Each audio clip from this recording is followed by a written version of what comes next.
Okay. All right.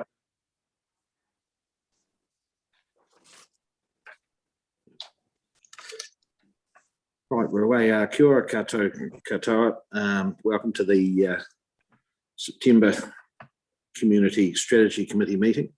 We're obviously doing a bit of Zooming, and there's various people scattered around various parts of the building and also various parts of the community. And thank you for the ones that are dialed in. I'm going to do some presentation there. So if there's any issue, just sing out, we can stop if we lose sound or visual audio, because I know during this there is a few, and Anne will back me up there, there's a few presentations, or we're going to do some shared screen stuff or visuals as well. So just if there's an issue, just make sure, stop me. I don't think we've got any apologies on the floor. And we have the agenda before us. I don't think there's any statutes, statements of declaration or anything like that on any of the topics we've got today. Just one thing, Mr. Chair, with regard to Tusk Country, myself and Councillor Reid are trustees there, and we're there in our own right, I guess, but we're also there on behalf of the council, so I just need to declare that. Okay, as long as we got that recorded in the minutes, I'm sure that will be fine.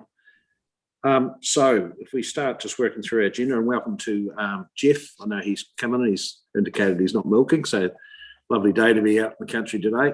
But we have a item 1 on our agenda is a report on the Tusk Country Music Festival, and there's obviously a fairly detailed report there that we've received, and I don't know whether do you want to start, Anne or Jeff, to lead into this? Thanks, Mr. Chair. So Jeff and I have had a conversation about today, and Jeff sent through a video which I'm going to share with you, which gives you a little bit of an insight to the last festival. But you'll be aware that there was a lot of work went into getting all things country music coordinated under the banner of Tusk Country. And then first round of COVID meant that they couldn't actually run the festival. So this year was the first opportunity for that, and I think it was very successful. And the team have done a great job. So Jeff, I'll just share the video and then you can take over. Sure, that'll be great, Anne. So hopefully you can see it on your screens. Is that correct now? Yep. Okay.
So for those of you who have maybe attended some of it, might brought back a few memories.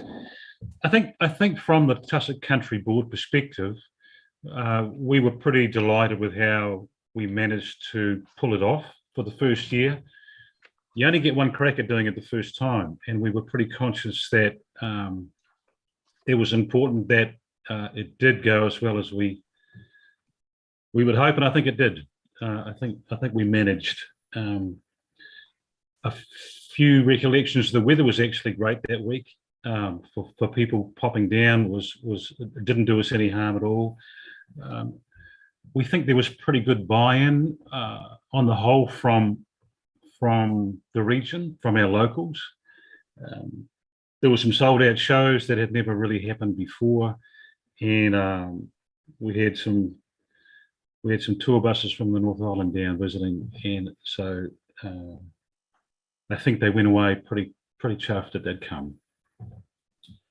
From the board perspective, I think, there's a huge debt of gratitude to the sponsors. We were fortunate in receiving a couple of grants to help get this thing off the ground. But if I was to look back at the journey this has been,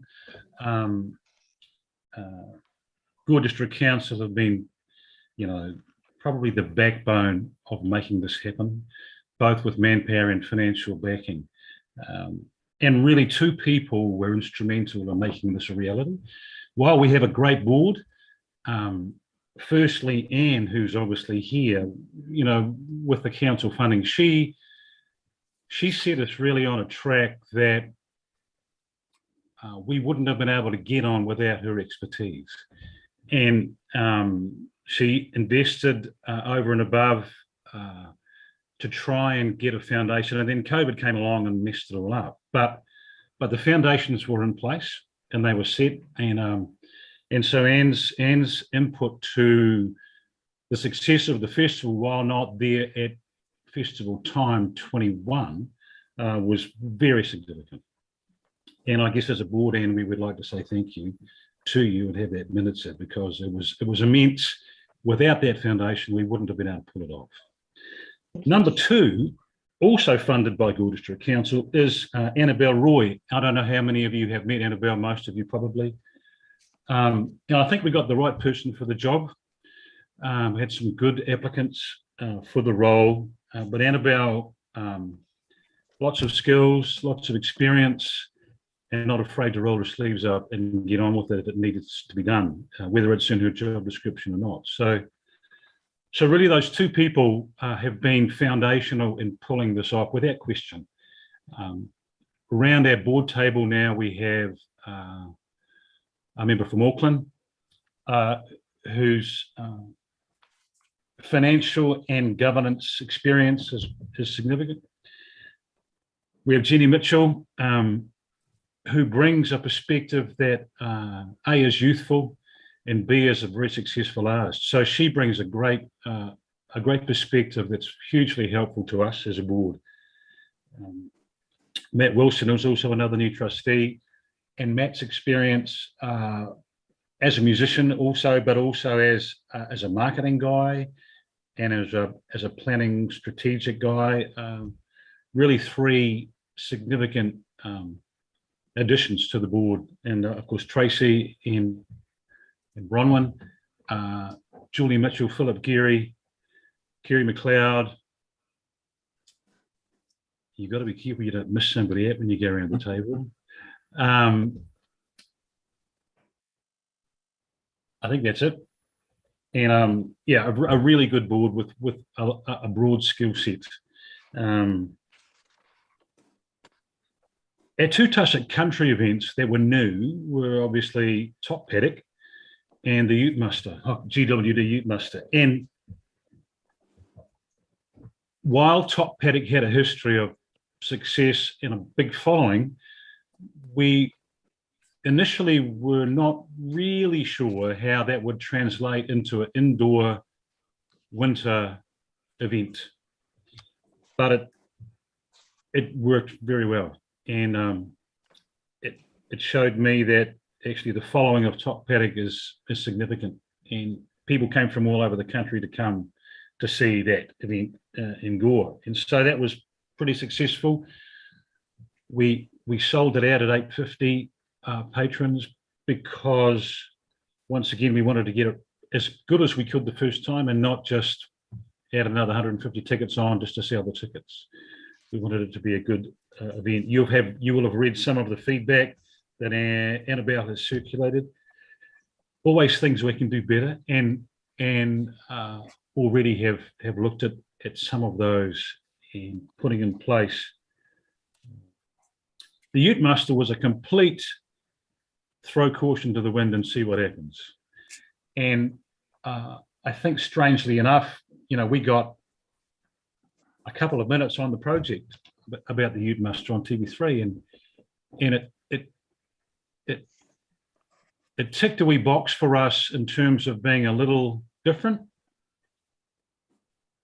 Pickup trucks and country music have always gone hand in hand, and so we always hoped it would be a good fit, and I think it has been.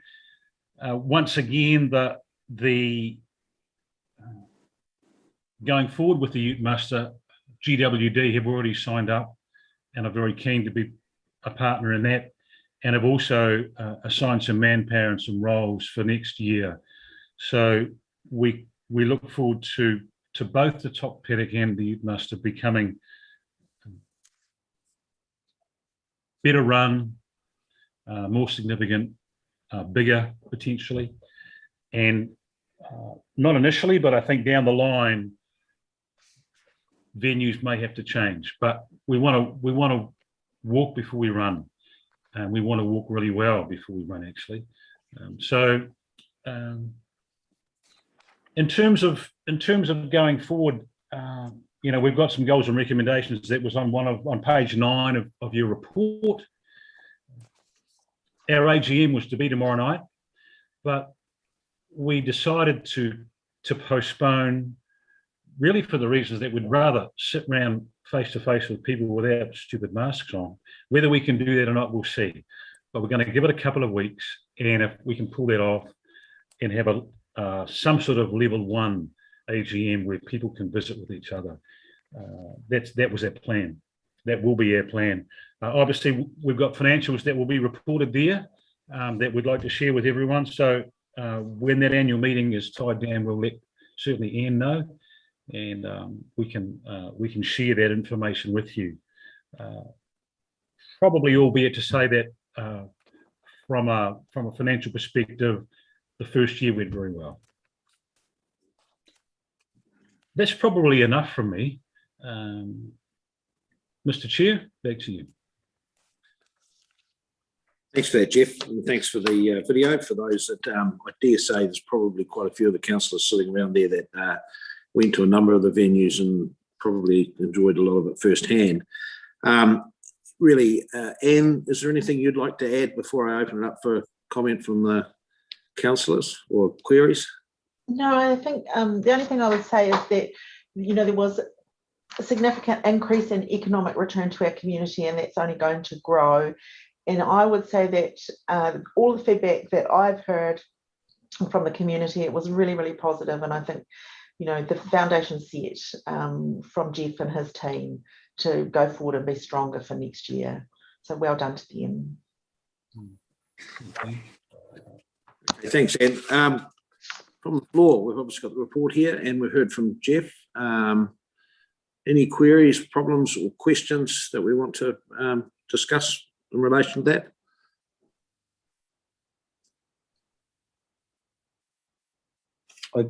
No, Mr. Chair, I don't want to ask any questions, but I just want to endorse what Jeff has said about the success of the endeavour. And I think every one of us that sat around that board table were a little bit nervous as we got closer and closer to the event coming on.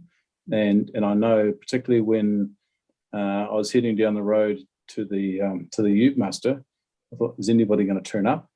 It really was a bit of a pig in a poke in terms of what this is going to be, but we needed to try. And to have 70+ Utes turn up and everybody have a fantastic time and wanting to come back next year was just a real bonus. So to everybody, and there's a huge number of volunteers that are involved in this process.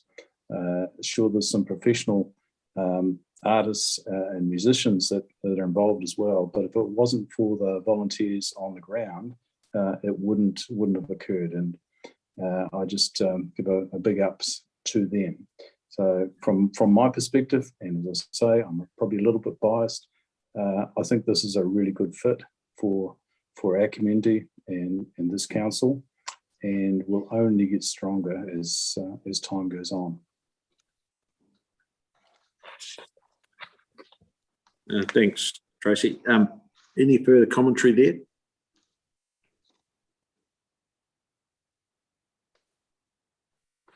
Okay, so we have the report as read. Obviously, just from the chair's role here, good report. It's got some great stats in there, Jeff. I'm sure that the committee are going to go and have a look at that. And from the community point of view, you know, there's just under $1.7 million into the economy. That can't be overlooked. Particularly from that start with the COVID environment, and we're living in an unusual landscape at the moment. So I dare say the thinking hats will be on around what we're heading into and how next year's going. And obviously we have that backing for the next few years, which we no doubt will be looking at. And we appreciate those favourable comments about the council and the council role and support that you've had there in that position. It's good because I know that it was discussed about, you know, what outcomes were going to come from this, and I believe it's only going to get better. So no, thank you very, and thanks from the council to you, Jeff, because I know you've been a fairly key, pivotal person, one of the mainstays there in this project. So if someone would like to recommend that report's received, Venice and Procurement. Yep. All in favour? Oh, Carried. sorry, could I make a comment too, Mr. Chair, if at all?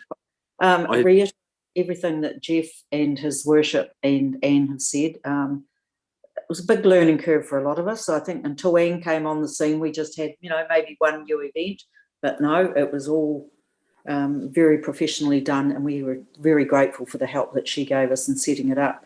But I'd also like to make a comment about Carla Brotherston. Now, Carla was assigned to keep the notes for us at the meetings, and I mean, at that weekend, she was helping at every event that we had. So that's just indicative of the effort that some people went to, because they could see that it was going to be a really successful weekend. So onward and upward.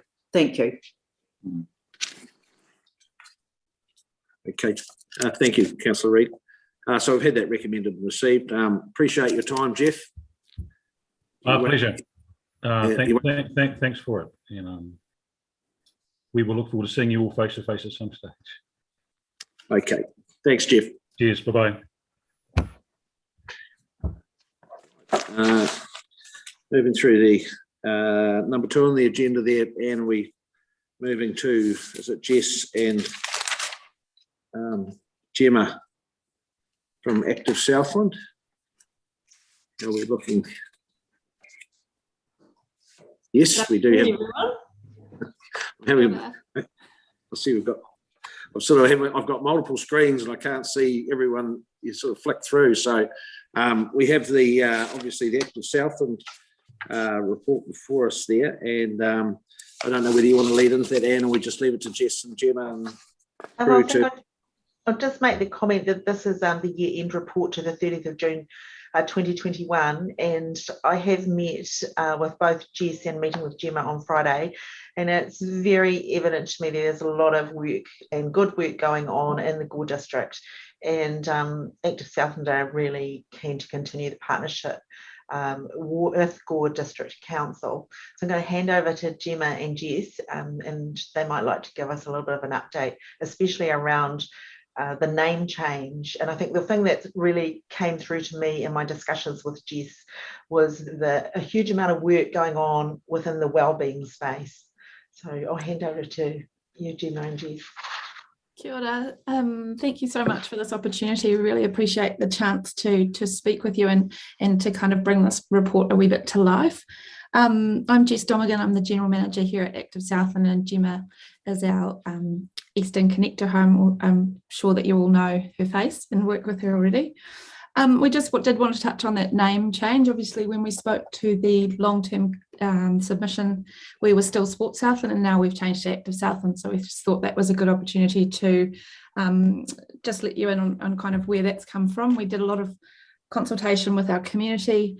and really have changed to Active Southland to better represent the type of work we are doing. And I think that speaks to the report that you have in front of you. We really haven't forgotten about sport, but the breadth of work and the scope that we're able to do is really across wellbeing as a whole, our vehicle being physical activity. So yeah, this name better reflects where we're at, and I think the conversations with Anne have been really useful in terms of opening up those conversations and opportunities for us to support further into the Gore district. So we're really excited to do that. Gemma, did you want to add to anything to that? No, that's exactly right. Especially that bit about not forgetting about sport, that's still part of what we do, and you can see that in the report. But the fact that we've that name change reflects that wide scope that you can see in the report, that we cover so many bases and supporting the community where we can in any way, and we've always got an open door to anybody that wants to come and talk about anything else. So yeah, that's still my part of it. Thank you. We're happy to take any questions on the report or anything you might have for us. Thanks, guys. Anne, have you got anything you want to add to the commentary there, just regarding, obviously we some of the councillors probably might be a wee bit of a 101 around what you guys, the involvement and where you're based and that sort of thing. And a lot of it's the actions aren't actually active sports, like sports space is such a variation and broad spectrum of what you actually do. I don't know whether councillors be interested in all that, or they are happy with what they're seeing in the report there. Any commentary there from the screen? Jess, do you just want to cover off a little bit more about the wellbeing side of things so that people are aware? Yeah, I guess it's been an exciting part of growth for the eastern part of our work. We have the Healthy Active Learning team. They're part of the school workforce in terms of looking at wellbeing for children, but it's strengthening teachers' confidence around the health and PE curriculum in schools. So we work alongside teachers to build their confidence in working in that space. We also now have teams of, we've always had green prescription for a long time in Gore, but we're strengthening that work with Gore Health Centre and Gore Medical Centre in terms of looking at people's wellbeing as a whole. So that's supporting mental wellbeing in the practice as well as out into the community. So that's been a new part of our work that we're really excited about. What else? There's lots. I guess we all know that being active is good for your well-being, and I guess through lockdown and COVID, we've seen a lot more people out and about, and it's helping people make those links to the value of physical activity for your well-being. So there's plenty more we could do. Anne and I have had some discussions around crossover with rangatahi employment and the work that I think Mark's doing in that space, as well as the Ready for Living and older people's falls prevention, that kind of work that we're involved with already. Help. And through you, Mr. Chair, Jess and I, the intention is that Jess's team and our team are going to get together and, develop up some plans that cross over into our workspaces. And we intend to come back to the Community Strategy Committee early in the new year as part of a workshop, just to expand out and show you the types of work that's going on in a district. Yeah, it's the report there covers off so many different aspects and various things that are happening, and it's actually good that there is that interaction there between obviously the work, and some of those plans have been kicking along for quite a few years with Ready for Living and some of those ones that have developed over the last 3 or 4 years, and everyone linking in, which is good to see, and the linkage between that and the Community Strategy Manager and Mark. I think he's online there. Mm-hmm. There's a fair bit of networking going on, which it's hard to measure sometimes, the actual successes that you get. A lot of it's not a tangible measurement, but it's there. Is there any other commentary from councillors there? Bronwyn, have you still got your hand up from before, or is it?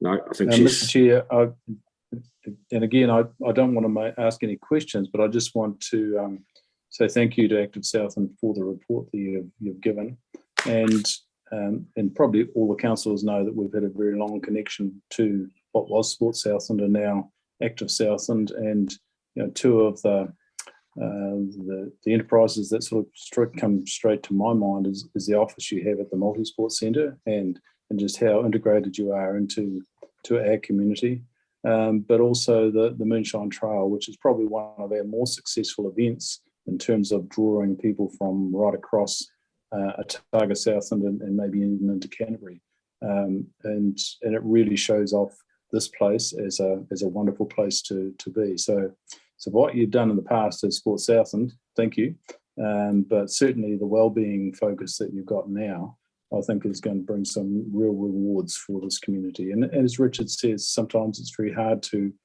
measure the outcomes of that, but certainly from what I see, it's wonderful. So thank you. Thank you, Kenny. Any other questions there? Hands up. I'm not missing anyone around the screens. Okay, so thank you, Jess and Gemma. We have the report received there, councillors. If we just have someone recommend that it's received. Cliff, and seconded Neville. All those in favour? Aye. Thank you, guys. Go out and enjoy the sunshine. Thank you. Thanks, everyone. Bye.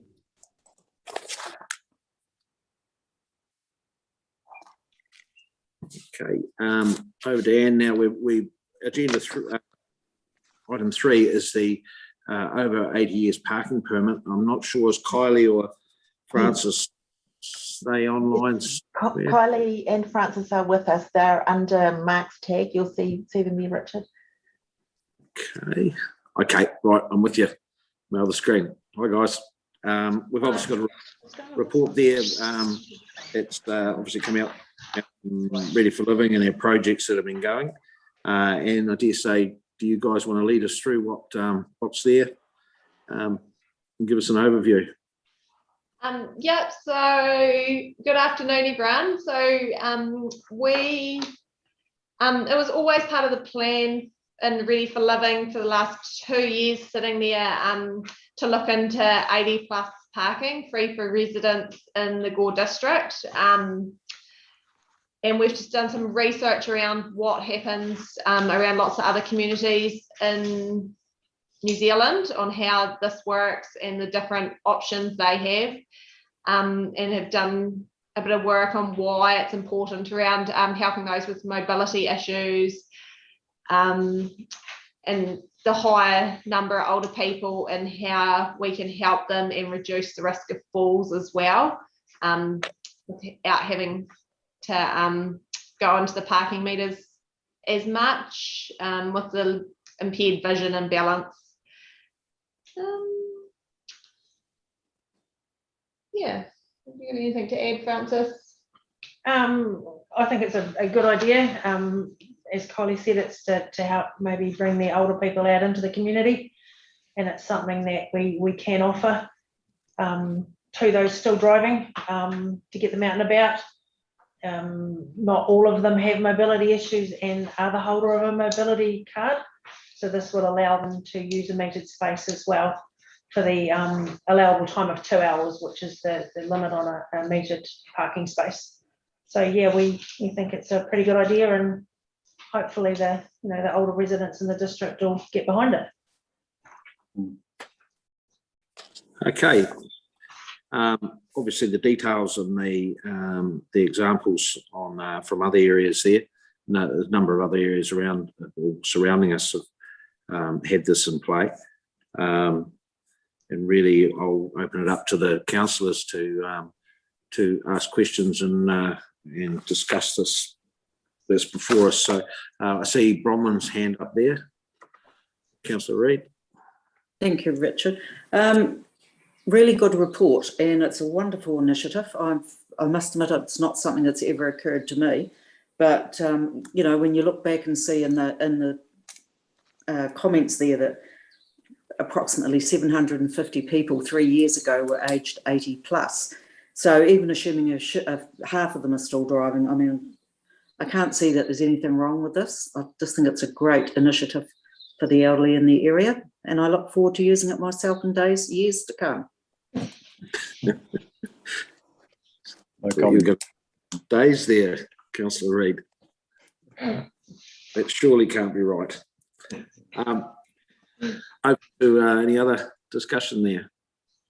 I would just endorse what Bronwyn has said. I think it's a no-brainer for me. I think it just makes sense with who we are and the demographics of our particular community. I think there's, what's the data, 481 over 80-year-olds with a car license. That's quite a lot of people, and some of you will know that as time goes on, manoeuvring cars and whatever can be a little bit more difficult, and there's always a reticence to get out into the community. If we can offer an incentive for people to go, then I think it makes sense. I think it also fits with the age-friendly nature of this community, and councillors will be aware that we're one of, I think it's only 2 or 3 cities or towns in this country that have got age-friendly accreditation from the World Health Organization. So I think that it just makes a lot of sense for me that we should be going down this track. Okay, I've got Councillor Dixon, then Councillor Phillips. Dennis. Thank you. I'd just like to say that I support the recommendation as well, because I often hear elderly people saying that they've got to rush away to get back to their parking meter. And I think it's a really good initiative. I support it. Thank you. Councillor Phillips, Neville. Thank you, Mr. Chairman. Just I've got a couple of, just a quick question. The sticker on the windscreen, is it going to be so that it can be actually like stuck on the windscreen, so it's not removable only when the seller is selling the car? That's the plan, to have a little small sticker that they can attach to the outside of their window screen. We're toying with a few sort of templates and ideas to sort of work out what years they've been issued. So while Virginia's out and about, she's got some sort of idea when the sticker was issued to the person driving. Also, it will help them not lose it. We do find the odd person with mobility cards, they slip down between the seats in the cars and they can't find them, and they switch them from vehicles to vehicles, and unfortunately there are some people that don't use them the way they should be using them. So this is issued to the person that they can attach to their own vehicle, and if they've got 2 cars, well, we can deal with that on an individual basis. So it'd be some sort of barcode system that Virginia just puts a machine up against the windscreen and tells her instantly. We'll have a record of the registration numbers of the cars that the sticker's been attached to. The person driving the car will go through all of that and setting up the database to keep a list of who we've got. And Ginny knows most of our residents. She's pretty friendly with a lot of them. So I think in a small community, I think it should be not too hard to manage in that respect. No, I think it's a really good initiative and well done. I think the next one we need to do is the camper vans. I think that's the next one. Thanks. Thank you. Mr. Chair, I think also probably there'll be other initiatives spring out of this one or morph out of this one, and one that's already been raised with me some time ago, and we've never really gone too much further with it, is a similar sort of approach to access to the pool for people of this sort of age group.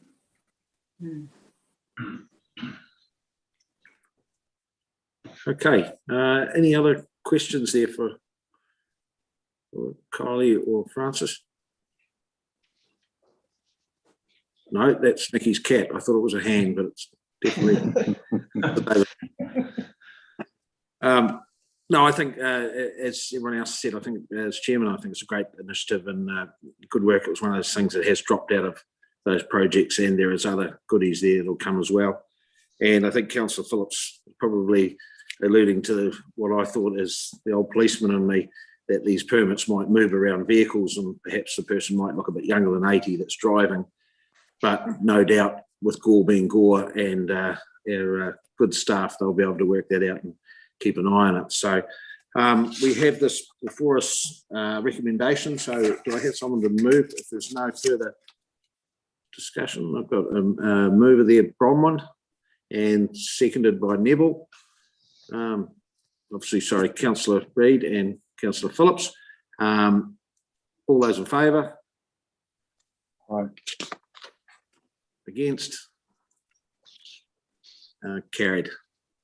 Thank you, councillors, and thank you, Francis and Kylie. Thank you. Thanks. Thanks.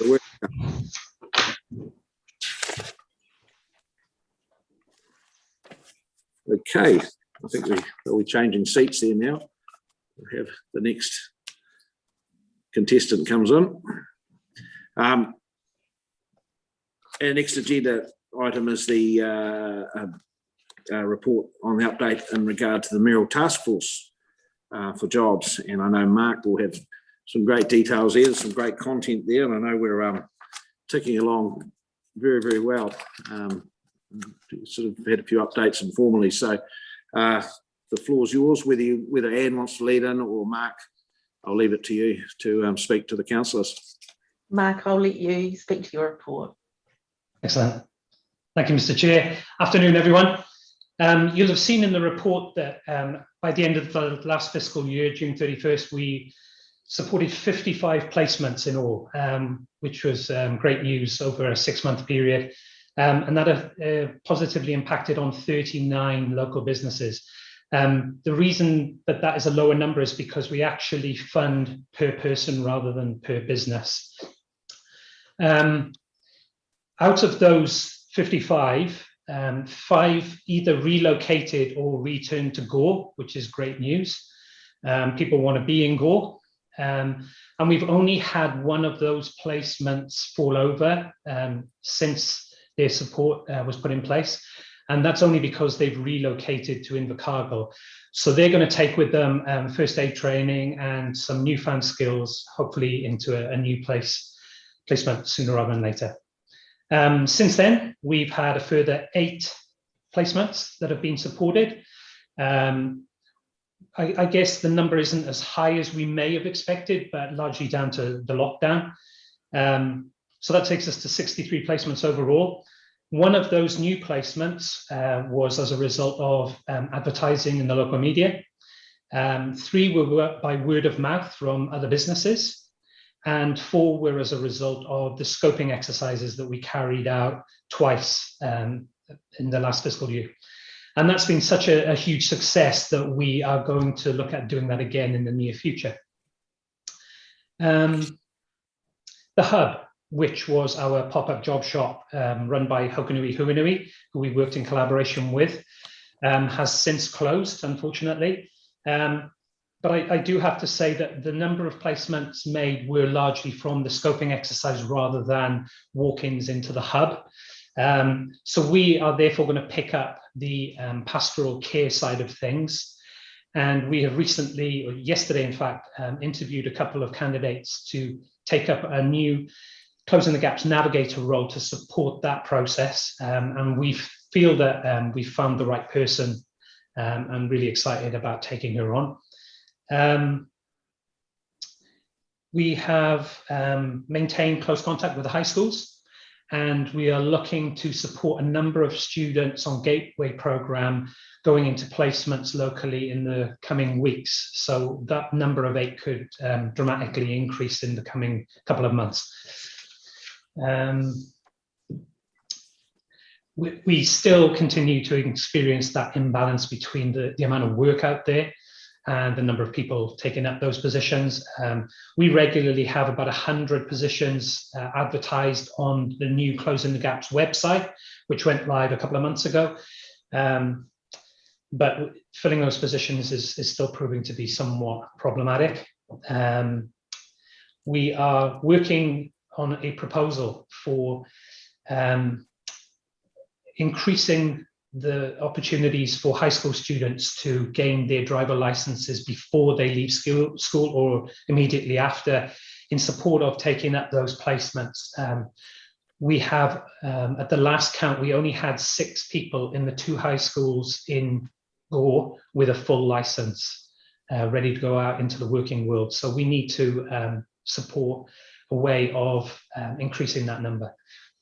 And I guess the great news moving forward as well is that we've streamlined the whole process of applying for jobs, looking for jobs through our website, and that's working really well. People are submitting applications online, and the process is working a lot quicker and yeah, better. We're also happy to be supporting people with health and disability challenges moving forward as well. That's a new initiative that we've instigated, and we're working on that currently to see how we can support that process. Any questions?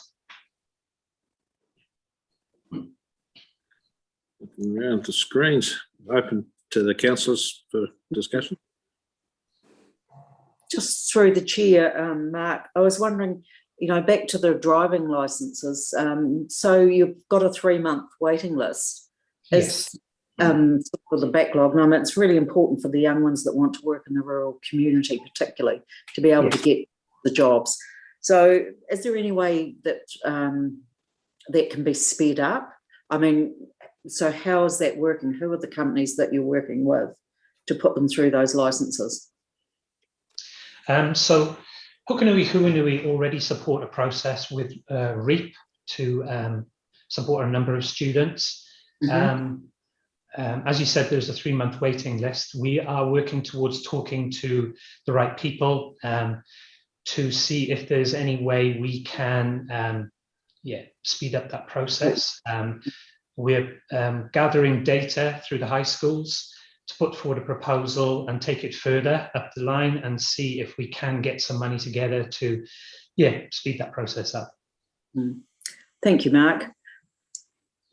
From my, sorry, just jumping in there, Bronwyn, from my understanding, there's 2 significant aspects to the driver's license issue. One is the training of the students and getting them to a skill level that they can get their license. The other is getting the testing done. And testing in a lot of areas across New Zealand and also here is one of the big holdups. So there does need to be some central intervention happen in that respect, I think. Absolutely, yes. And as Bronwyn said, the waiting time is 3 months to get that license in place, and we need to do something about that. Okay, do we have any other questions here from councillors? Question. I think Glenys has got a hand up. You got your hands up? I have. Thank you, Councillor. Richard. I believe the numbers are from learners to full. There's about 120 people waiting. And part of the problem, as I see, is that there are no zones, and the testing people have people from Dunedin, young people from Dunedin coming down here for tests.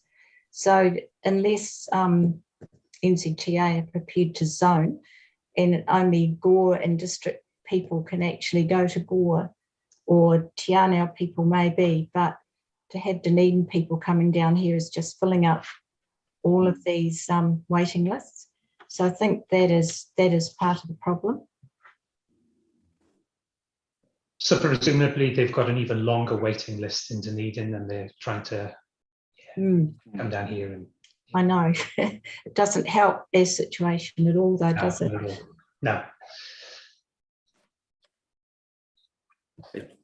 Thanks, Glenys. Do we have any further questions from the scanning the screens? Nothing else there. Okay, just from the chair, obviously, been involved in the meetings and the various updates with you, Mark, there. I know you're very proactive, and we are getting a really good community profile around what you're doing. I know businesses and employers have discussed how it's worked well. So, you know, that was the drive, that's where it came from, and that's what our mayor and the various groups applied for the money under, and we got it, and we're using it, and it's working. So, you know, job well done. Driver's licensing, yeah, that's been an ongoing problem. I know that years previously in previous life that it was always an issue trying to get kids through and get that full license.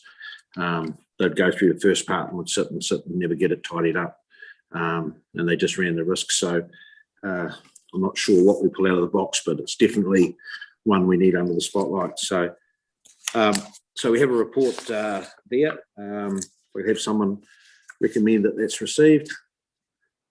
Councillor Davis, and seconded Councillor Grant. Those in favour? Carried. Thanks, Mark. Keep up the good job. Thank you. Sorry, I didn't give you a chance to wrap there. Nothing you wanted to add at the end there. Sorry, Anne. No, I think the program's going really well, and we did a lot of pre-work before 1 July around comms and tidying up bits and pieces, and Mark started pushing out some of those new messages. So I think it's all running pretty good. Can I just say, Mr. Chair, that as Jeff was saying earlier, this wouldn't be happening without Anne's support and drive, and yeah, it's her that's making this happen and go so successfully. So thank you. Thanks, Mark. It's a team effort. There you go. Okay. Thanks, Mark. Thank you. And with that, we'll be handing over to Anne now for agenda item 5, the event strategy report that we have here. Obviously, a number of the councillors will be involved in the workshop and recall that. And obviously, we've got some information here and some recommendations. So I'll hand it to you as strategy manager, strategy manager, and also whether you're going to be assisted by a comms manager. I'm not sure who's taking the floor. Okay, I'm just, hopefully I've just shared a PowerPoint slide. Can you tell me that you can see it? Yep. Oh, perfect. Okay, so I'm just going to run through some key points around the strategy. I think all of you have been aware that I've been working with Sonia, and it was Michelle that did a fair chunk of the work as well for this project. Now let's make sure I can get this to work. There we go. So the background to the strategy document, it covers the period of 2021 through to 24, so effectively 3 years, which is aligning it to the council's 10-year plan. And it was developed in conjunction with Rebecca McRae, who has a consultancy business, and we were grateful for Rebecca's assistance in this process. It's really evident to me that Gore District actually has a really good reputation in the arts and the events sector. And I often hear Sonia use the words that we are the capital of events for Southland. And her rationale behind that is we hold 2 of the premier events within the district, Tusk Country and the Southern Field Days. So council spent a lot of time this last, I guess, year, 18 months, consolidating its approach and its ability to deliver high quality events to the community. The strategy aligns really closely to the Southland event strategy, and you'll remember that document came from Great South and to council for its feedback. And it's really important in our relationship with Great South that we have our ducks in a row so they can really deliver well for the region, and part of the development of the strategy that is part of the purpose. So the strategy for Gore District covers premium events, and then it actually covers the events we own and run, and that's a big focus of it, and then talks a little bit about the special interest in regional events. So you're all very aware that we have this wonderful positioning of rural city living, which is about encapsulating the luxuries of city life, but alongside rural city living. So their rural lifestyle. I guess what really came through with the strategy, and Michelle often talked about our ability to run high quality city class events, but in a rural environment so that it aligns well with our positioning.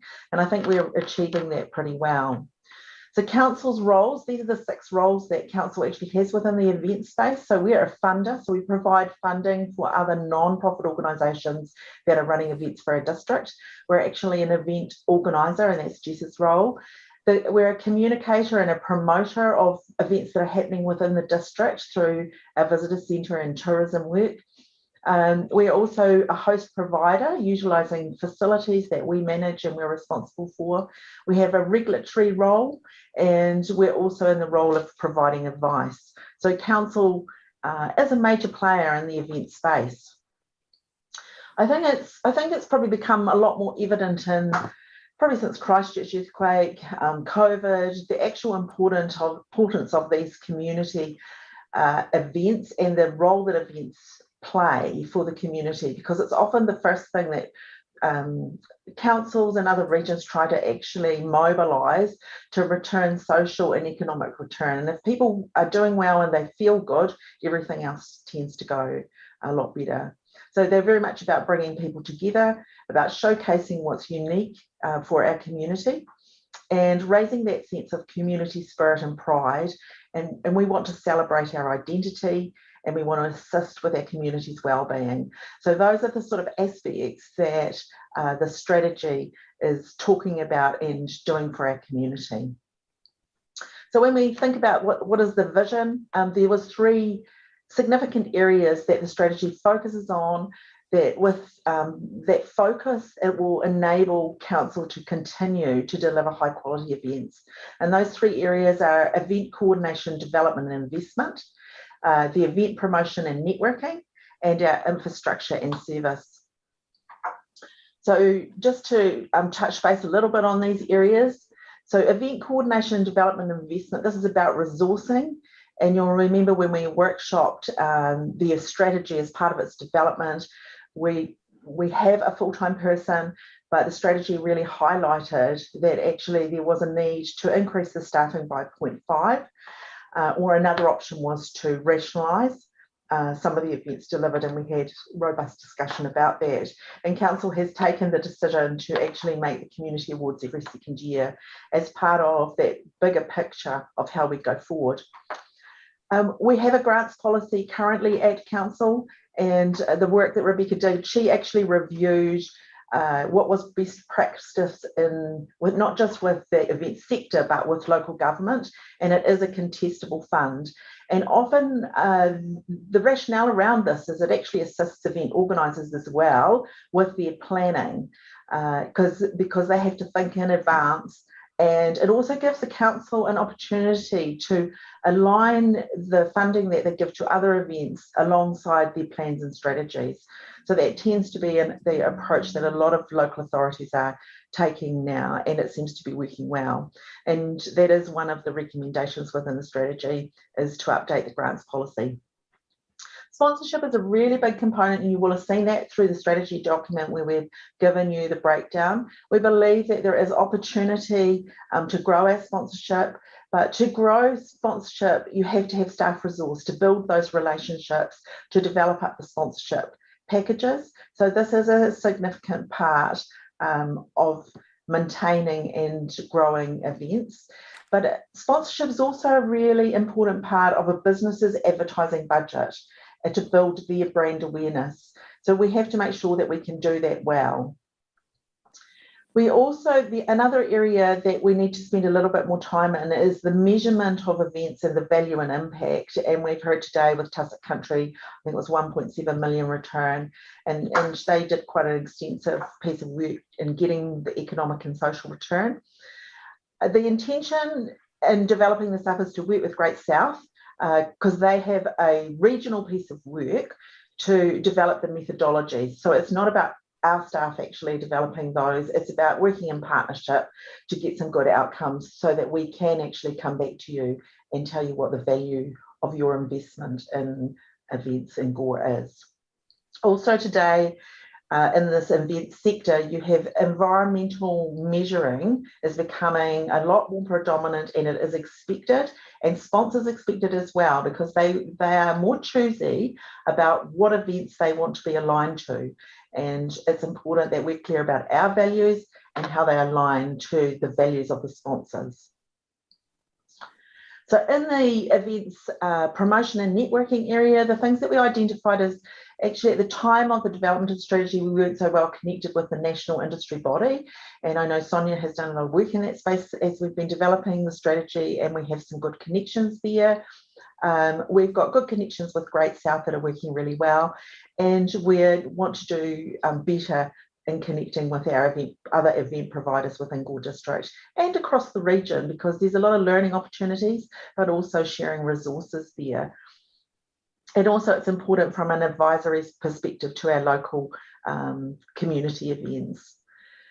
On the work plans here at Council, there is actually the development of a marketing strategy for the district, and events are very much part of that. And of course, the event calendar, which already exists with gorenz.com. This is often challenging though, because it's about getting the information out of people. So we want to try and do better at actually keeping that up to date and live. But I think we do pretty well, and we can only really work with what we're given as far as information. And then the infrastructure and service component is about procurement. So one of the challenges of being part of a small district is we can't always procure everything that we need within the district.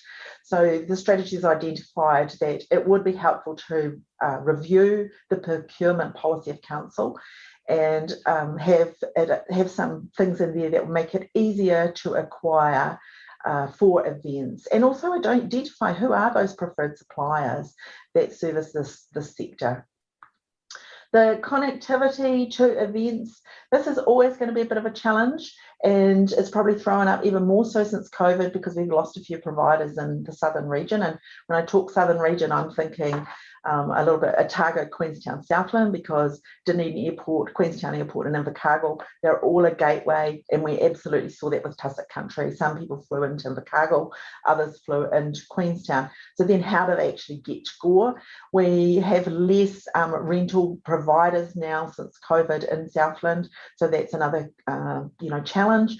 The other type of challenge for our big events is people getting around Gore, because we don't necessarily have good public transport. And those are things like for Tusk Country, they've got a great system going to get their participants and consumers of events, the individual events around our community.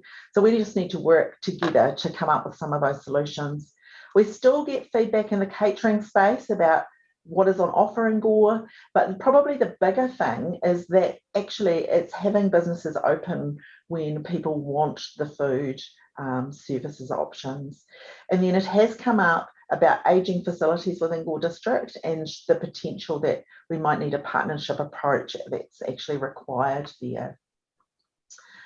So in the recommendations I have in the report, basically the approval of the strategy so that it, and that we can implement it, that funding for the 0.5 is at 27,440 as stated in the strategy, be put in the annual plan for 2022 to 2023, and that our grants policy is reviewed and our procurement policy is reviewed to provide greater clarity and ease for purchase of services associated to events. So I'm happy to answer any questions, and I'm sure Sonia will be as well. Okay, thanks. And Sonia, is there anything you want to add at the bottom of that, or just open it to questions, so not too many? Thank you, Mr. Chairman. Just want to endorse a lot of Anne's comments there, and the fact that the council's done an incredibly good job up till now with the events that it runs and the resources that it's put into them. And this strategy will just provide us a very robust platform to actually springboard us into even more stronger events and strengthen what we already have. Thanks, Sonia. Okay, open it up to councillors. Councillor Reid, Bronwyn. Thank you, Mr. Chairman. I'd just like to thank Anne for that report. It's very thorough and just covers everything. And I just wonder if one of the things that you have highlighted here was about the food and catering. Do you actually do you have an idea or a way forward so that in future, our cafes and restaurants will stay open a wee bit longer, just across that particular weekend for Tusk Country, or when we've got a lot of people in town? Do you have any idea of how we go about that? I mean, we want to include them. Do we need I'm not going to answer the question for you, but is it a matter of them actually seeing the benefits that these festivals and things bring to the town? And do they want to be part of it?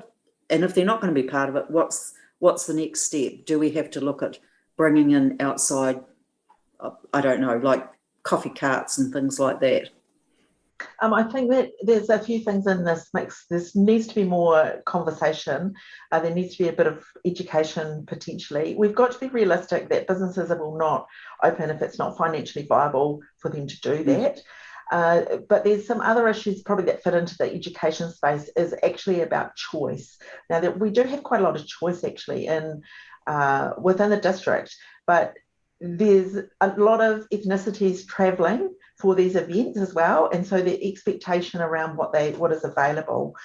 I think one of the things that we will look to do is partner with Great South, and actually like Coin is just doing some work in the food sector at the moment. So we just need to look at what else is out there, what's happening on the national scene with events, and see what we can bring to Gore and have those conversations with the individual providers. And it will be different from event to event. Like Tussock Country definitely needs some of those, providers to be open late, because we've got a party scene sort of developing where people are out later, they're, going to shows, and then they want to go and have a drink, or they want to go and purchase, not just the middle of the road food.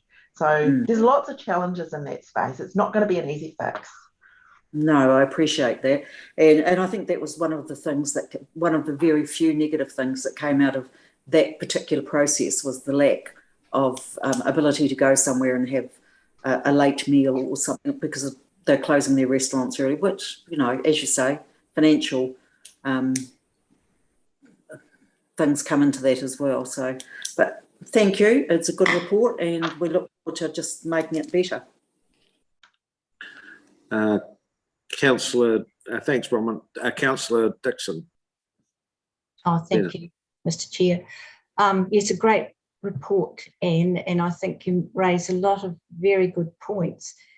What I would like to see is that the funding for the support person go to a full council meeting, and perhaps that the community grants policy be reviewed and the procurement policy as well. I think we can perhaps recommend it, but I think it needs to be actually mandated by full council. Just in reply there, Glenys, we do recommend this through. These minutes are then brought to council where they're ratified. So, and the recommendation is there for the grants to be reviewed. So it does go to full council. We can't actually give it the final sign off. So we will be following that procedure. Thank you. Any other questions? Tracy? Just talking to myself here, put the microphone on. Oops. Just to add there, yes. I endorse what you're saying, and it does need to go through council. If we add that funding into the annual plan, then also community can have their say if they want to as well. Thanks, Tracy. Any other questions? Hands up. I'll just check the other screens. No, so there's no further commentary there. Obviously, just from the chair, probably the term there in regard to the food trade in Gore at certain times and certain weekends of events. I noticed that in our initial agenda item, there was mention of cheese rolls.